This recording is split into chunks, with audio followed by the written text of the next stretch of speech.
ก็จะมาทำโจ๊กหัวปลีอุ๋งให้กินนะคะเอามาค่ะเนาะ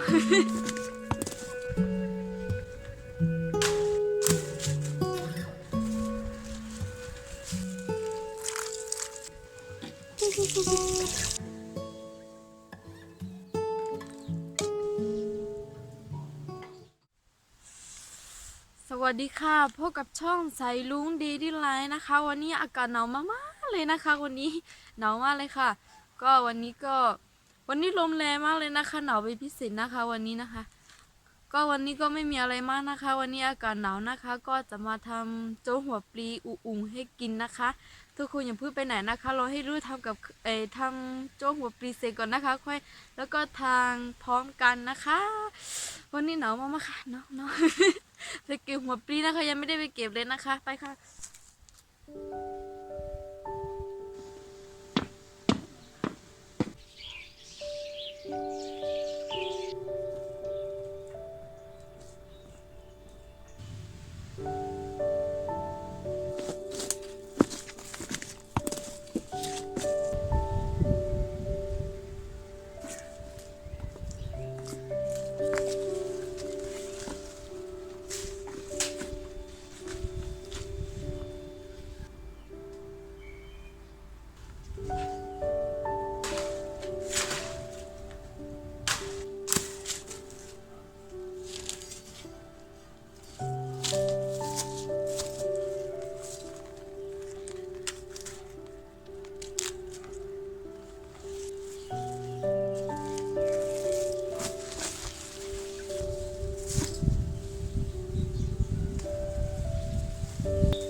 ก็กาเต้นมาลูยี่ห้อกาลีจิมาแล้ว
อุ้ย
จิละ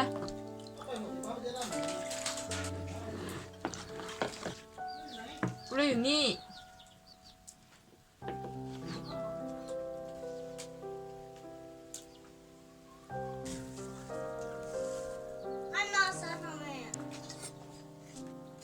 แล้วก็เป็นไงคะพบกันหรือเปล่าคะพบกันหรือเปล่า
สำหรับคลิปนี้ก็ต้องไปแล้วนะคะ เจอกันใหม่คลิปหน้าค่ะ ขอบคุณเพื่อนๆทุกคนที่เข้ามารับชมแล้วก็เป็นกำลังใจให้นะคะ ก็ลุงก็ต้องไปแล้วนะคะ กินหมดแล้วนะคะอิ่มพอดีเลยนะคะนี่ค่ะมันอร่อยนะคะนี่อร่อยมากเลยนะคะ ส่วนไข่ก็ถ้าใครไม่ชอบขิงเยอะๆก็ใส่นิดเดียวก็ได้นะคะ แต่ว่าอันนี้มันใส่เยอะไปหน่อยนะคะรสชาติมันก็จะขมๆนิดนึงนะคะ ถ้าใครที่จะทำก็ใส่ขิงแค่นิดเดียวนะคะ ให้มันหอมก็พอนะคะ นี่มันใส่เยอะไปหน่อยนะคะ ก็สำหรับคลิปนี้ลุงก็ต้องไปแล้วนะคะ สวัสดีค่ะ เจอกันใหม่คลิปหน้านะคะ